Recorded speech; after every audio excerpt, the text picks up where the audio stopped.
আচ্ছা, তারপরে আমরা আরো কিছু উদাহরণ এখানে পাবো, সেগুলো পড়বো। অধিক গুণনা বা এমনি শুধুমাত্র তাসদিদ একসঙ্গে আসবে যাতে আমরা বুঝতে পারি। তাত্তাকু, তাত্তাকু, গর্র, গর্র, গস্সা। এই যে এটা এর উপরে হবে আর কি, জবরটা একটু এদিকে সরে গিয়েছে, টাইপিং মিস্টেক। গস্সা, গস্সা, গস্সা। রব্বিহিম, রব্বিহিম এর মধ্যে যজমও চলে আসছে, দেখেন এই যে মিমে যজম আসছে, এটাও শিখছি আমরা। রব্বিহিম, রব্বিহিম। সুম্মুন, সুম্মুন, সুম্মুন। কুল্লামা, কুল্লামা। লাআল্লাকুম, লাআল্লাকুম, লাআল্লাকুম। জিন্নিন, জিন্নিন, জিন্নিন। আয়শা আপু পড়বেন। تتقوا تتقوا ও, ও, ও, ها تتقوا تتقوا হুম।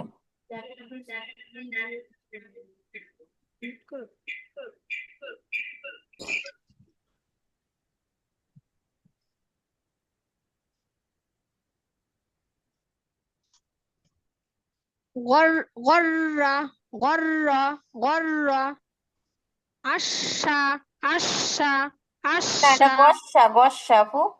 غشا গয়েন জবর গস, غشا সিন জবর সা। غشا গস। غشا غشا ربهم ربهم ربهم ربهم صم صم صم صم كلما كلما كلما كلما لعل لعلكم لعلكم لعلكم جنن جنن جنن تتقوا আপু تتقوا হয় নাই, শেষেরটা تتقوا আবার বলেন আপু, শেষের শব্দটা। جنن جنن কেন জিন্নিন হবে? অজিক বন্যা আসছে না আপু, খেয়াল করেন। জিন্নিন জিন্নিন জিন্নিন হ্যাঁ, এটা হয় না, এটা আবার দুইটা অজীব গুণ দুইটা সুম্মুন। অজীব গুণ আসছে হ্যাঁ জি, জি, সুম্মুন সুম্মুন সুম্মুন আর জিন্নিন এই দুইটা আসছে জি আপু, ওই দুইটা গণনা করবেন পড়ার সময়। তাত্তাকু তাত্তাকু তাত্তাকু গর গররা গররা গররা গররা গস্সা গস্সা গস্সা গস্সা রব্বিহিম রব্বিহিম রব্বিহিম রব্বিহিম সুম্মুন সুম্মুন সুম্মুন কুল্লামা কুল্লামা কুল্লামা কুল্লামা লাআল্লাকুম লাআল্লাকুম লাআল্লাকুম জিন্নিন জিন্নিন জিন্নিন আচ্ছা, তাহলে এর মধ্যে অজিব গুন্না কয়টা আসছে আপু? দুইটা দুইটা আসছে সুম আচ্ছা, মাশা, সুম আর জিন্নিন আচ্ছা, মাশাআল্লাহ। আফিয়া পড়ো।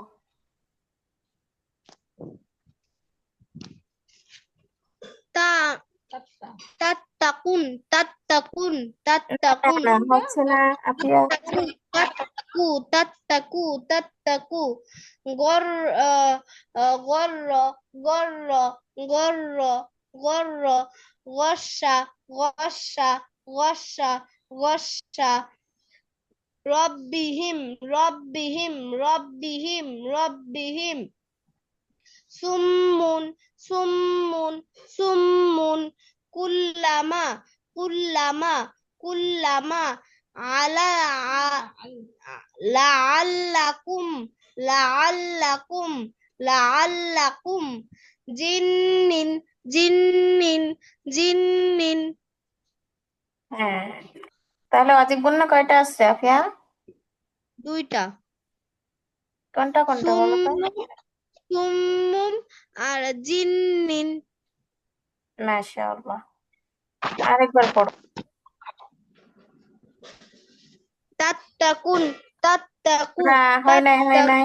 তাত্তাকু তাত্তাকু, তাত্তাকু تتقوا تتقوا تتقوا غر غر غر غش غش غش ربهم ربهم ربهم سم سم হয় سم নাই, গুন্না سم হচ্ছে না, গুন্না ভালো করে করো 1 মিনিট করে, হ্যাঁ?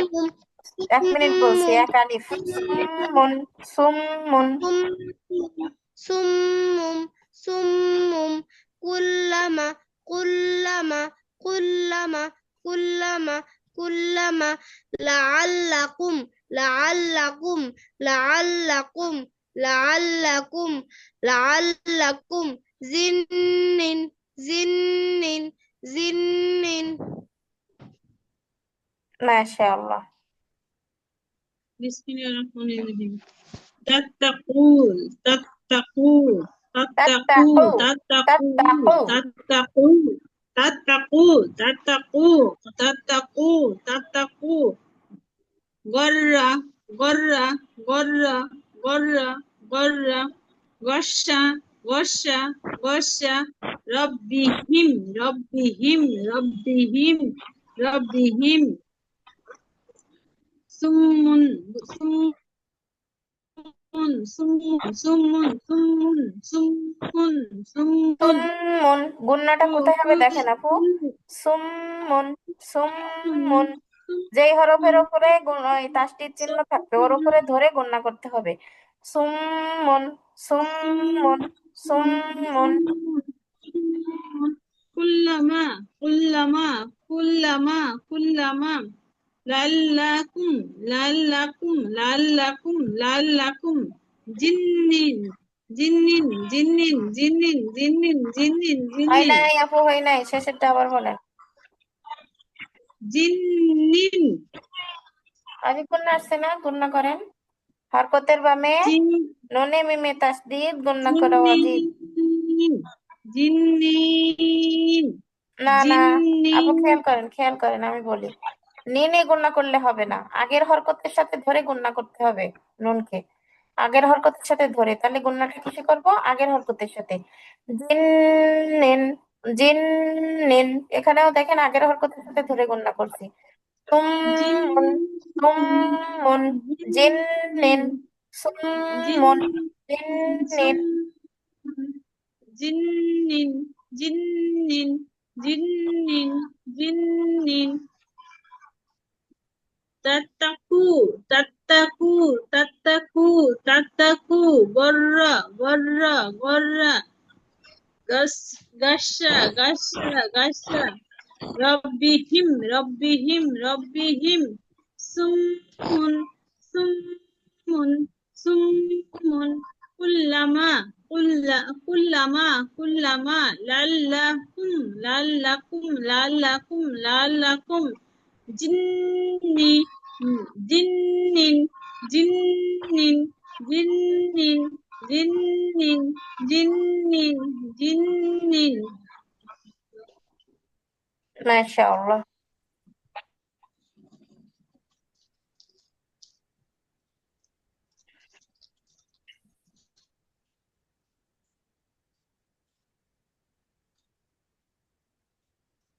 আচ্ছা, আমাদের এই স্লাইডটা এখানে শেষ হচ্ছে। আজকে মাখরাজের জাস্ট একটু ধারণা দিব, নেক্সট ক্লাসে আমরা এক এক করে ধীরে ধীরে শিখবো। মাখরাজ, মাখরাজ কাকে বলে এটা আগে জানতে হবে। মাখরাজ শিখতে গেলে স্ক্রিন কি দেখা যাচ্ছে আপুরা? হ্যাঁ দেখা যাচ্ছে হ্যাঁ দেখা যাচ্ছে আচ্ছা ঠিক আছে। আগে আমাদের জানতে হবে মাখরাজ শব্দের অর্থ কি। মাখরাজ শব্দের অর্থ হচ্ছে উচ্চারণের স্থান। আমরা মাখরাজটা কিভাবে শিখবো?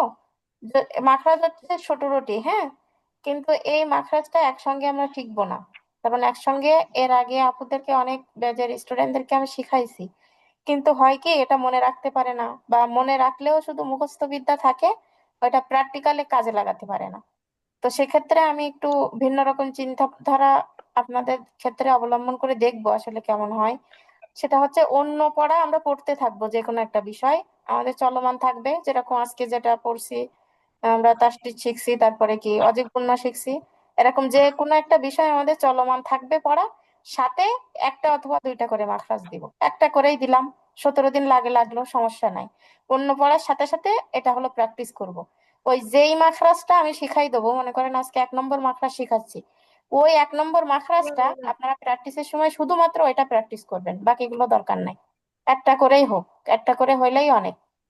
যখন প্র্যাকটিস করবেন মাথায় রাখবেন যে আপু আজকে 1 নম্বর মাখরাজ পড়াইছে, তাহলে 1 নম্বর মাখরাজটাই আমরা আজকে প্র্যাকটিস করব। মাখরাজ মানে হচ্ছে উচ্চারণের স্থান। মাখরাজ মানে কি? উচ্চারণের স্থান, অর্থাৎ কোন হরফটা কোন জায়গা থেকে উচ্চারণ হবে, এটাকেই হচ্ছে মাখরাজ বলে। তার মানে মূল কথায় যদি আমি বলি মাখরাজ কাকে বলে, তাহলে সহজ বাক্যে হচ্ছে আরবি হরফ উচ্চারণের স্থানকে মাখরাজ বলা হয়। মাখরাজ কাকে বলে আপুরা? মাখরাজ শব্দের অর্থ হচ্ছে উচ্চারণের স্থান। আরবি হরফ উচ্চারণের স্থানকে মাখরাজ বলা হয়। আরবি হরফ কতটি? 29টি। এই 29টি হরফের মধ্যে মাখরাজ হচ্ছে 17টি। 29টি হরফের মধ্যে মাখরাজ কয়টি আপুরা? 17টি। আচ্ছা, এখন এই 17টি মাখরাজ কোথা থেকে উচ্চারণ হয়, এটা শুরুতে আমরা একটু জানবো। তো দেখেন আপুরা,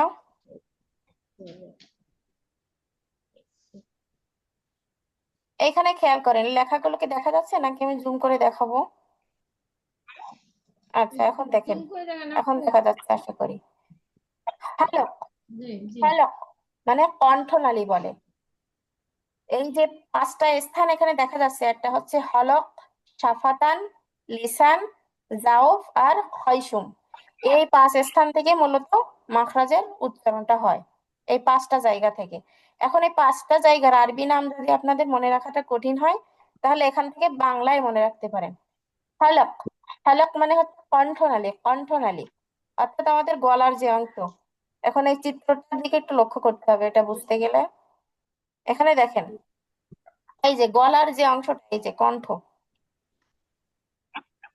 এই যে 1 নম্বরে কি আছে? 1 নম্বর উচ্চারণের জায়গা হচ্ছে আমাদের হলক। হলক 1 নম্বর মাখরাজ কোথা থেকে হবে তাহলে? হলক 1 নম্বর, 2 নম্বর,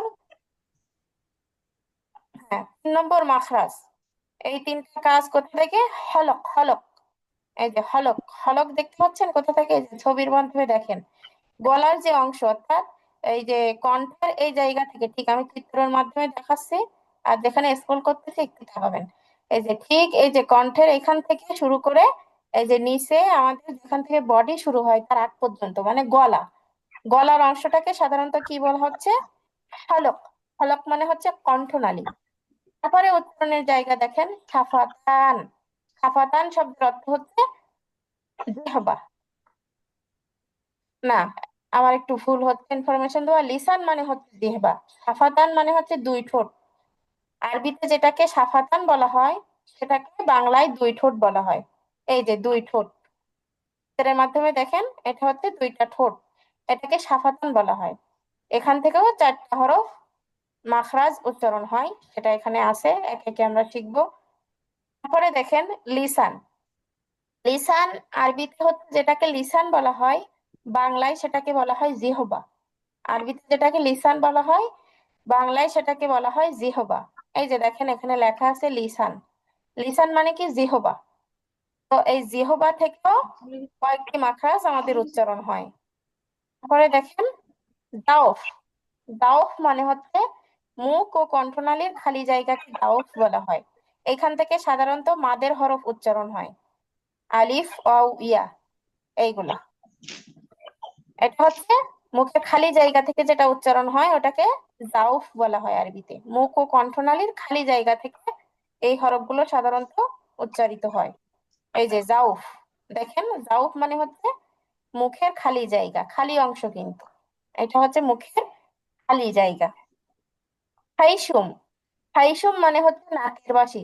খাইসুম, এই যে দেখেন এখানে লেখা আছে খাইসুম আরবিতে। খাইসুম মানে হচ্ছে নাকের বাসি। আচ্ছা, আজকে আমরা কি শিখছি? আমরা ওয়াজিব গুন্না শিখছি, তাই না? তো ওয়াজিব গুন্নাটা কোথা থেকে উচ্চারণ হয় বলেন তো? নাকের বাসি থেকে। আন্না, মান্না, জান্না, এগুলো সব কি নাকের বাসি থেকে উচ্চারণ হচ্ছে না? তাহলে এটাও কিন্তু মাখরাজের ভিতরে, আজকে আমরা যেটা শিখলাম এটাও কিন্তু মাখরাজেরই একটা অংশ। কিন্তু এটাকেও আবার ওয়াজিব গুন্না বলা হয়। এই ওয়াজিব গুন্নাটাও কিন্তু মাখরাজের ভিতরে আছে, নাকের বাসি থেকে উচ্চারণ হয় এটা। এটাকে বলা হয় কি, আরবিতে বলা হয় খাইশুম।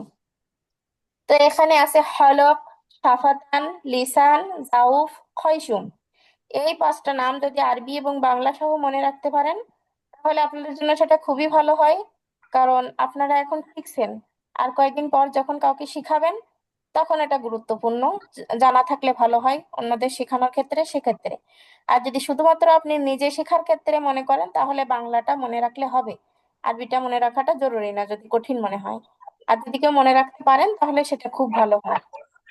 তো আপনাদের কাজ থাকবে ওয়াজিব বন্যাটা খুব ভালো করে প্র্যাকটিস করবেন, আর সাথে মাখরাজ শব্দের অর্থ কি, মাখরাজ কাকে বলে, মাখরাজ কয়টি, আর মাখরাজ উচ্চারণের স্থান কয়টি।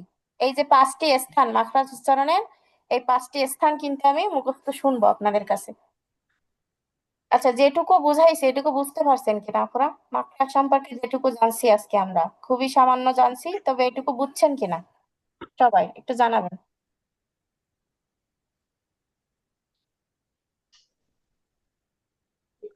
জান্নাত আপু, আয়শা জি আপু, জি জি আপু, জি আফিয়া, জি আপু। জি। হ্যাঁ সবাই বুঝছেন? জি আপু। হ্যাঁ, একটু রেকর্ড করে লাস্ট একটু দিয়ে দেন। হ্যাঁ, হ্যাঁ, অবশ্যই আপু, রেকর্ড ক্লাস দিবই, আর মাখরাজ তো অবশ্যই দিতে হবে এখানে। তো মাখরাজ নিয়ে হচ্ছে আমরা কোনো টেনশন করব না, এটা একটা কঠিন পাঠ অবশ্য বলা যেতে পারে। অনেকে কোরআন সহি শুদ্ধভাবে পড়তেও শিখে যায়, তবে মাখরাজ গুলো ঠিক হয় না, এটা খুবই দুঃখের বিষয়। এই যে জান্নাত আপু, উনিও খুব ভালো তেলাওয়াত করে, জান্নাতুন নাহার আপুকে বলছিলাম আর কি। এখন তেলাওয়াত আলহামদুলিল্লাহ ভালো শিখছে, সূরা আপুও শিখছে, কিন্তু আপুদের মাখরাজ গুলো আমি হয়তো ব্যর্থ হয়েছি, খুব ভালোভাবে শেখাতে পারি নাই, বা আমি শিখিয়েছি তারা হয়তো ধরতে পারি নাই। এজন্য এটাকে একটু গুরুত্ব দিতে হবে বেশি। আর আমি একসঙ্গে চাপাবো না, যাতে আপনারা প্র্যাকটিস করতে সুবিধা হয়। শুধু এটুকু মনে রাখবেন, মাখরাজ শব্দের অর্থ হচ্ছে উচ্চারণের স্থান। আরবি হরফ উচ্চারণের স্থানকে মাখরাজ বলা হয়। মাখরাজ হচ্ছে 17টি, আরবি 29টি হরফের মধ্যে 17টি মাখরাজ রয়েছে।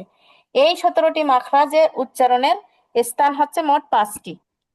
হালক বা কণ্ঠনালী, শাফাতান বা দুই ঠোঁট হইতে, লিসান বা জিহ্বা হতে, জাউফ বা মুখ ও কণ্ঠনালীর খালি জায়গা হতে, আর খাইশুম নাকের বাসি থেকে। এইটুকু এই চিত্রের মাধ্যমে আর এই লেখার মাধ্যমে এইটুকু আমরা আজকে পরিচিত হই। তারপর এক এক করে এই 17টি মাখরাজ আমরা সব শিখবো। এখানে দেখেন সব সুন্দর করে লেখা আছে, খাইশুম, সাফাতান, জাউফ, লিসান, হালক, খুব সুন্দর করে লেখা আছে। এই যে জাউফ, জাউফ লেখা আবার এখান থেকে দেখেন একটা তীর দিয়ে এখানে লেখছে নু হি হা, এটা মাদের হরফ, মাদের হরফকে ইন্ডিকেট করছে। কারণ এই মুখের খালি জায়গা থেকে সাধারণত মাদের হরফ উচ্চারণ হয়। জবরের বামে খালি আলিফ, জেরের বামে যজমালা ইয়া, আর পেশের বামে যজমালা ওয়াও, এই তিনটা হচ্ছে মাদের হরফ। এই তিনটা এখান থেকে উচ্চারিত হয়। আর এখানে দেখেন 18টি হরফ আছে, 18টি। এই 18টি হরফ কোথা থেকে হচ্ছে, জিহ্বা থেকে। জিহ্বা থেকে মানে লিসান। আবার দাঁত থেকে, এই যে উপরের পাটির দাঁত, নিচের পাটির দাঁত। আমাদের গালে যত প্রকারের দাঁত আছে সব এবার কাজে লেগে যাবে দেখবেন।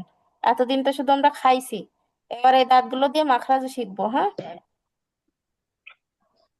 এতদিন দাঁতগুলোকে আমরা শুধু খাওয়ার কাজে লাগাইছি, কিন্তু এখন জি মাখরাজ শেখার কাজেও লাগবে। জিহ্বা, দাঁত, তালু সবগুলো আমাদের গুরুত্বপূর্ণ কাজে লাগবে। প্রস্তুত রেখেন ভালো করে।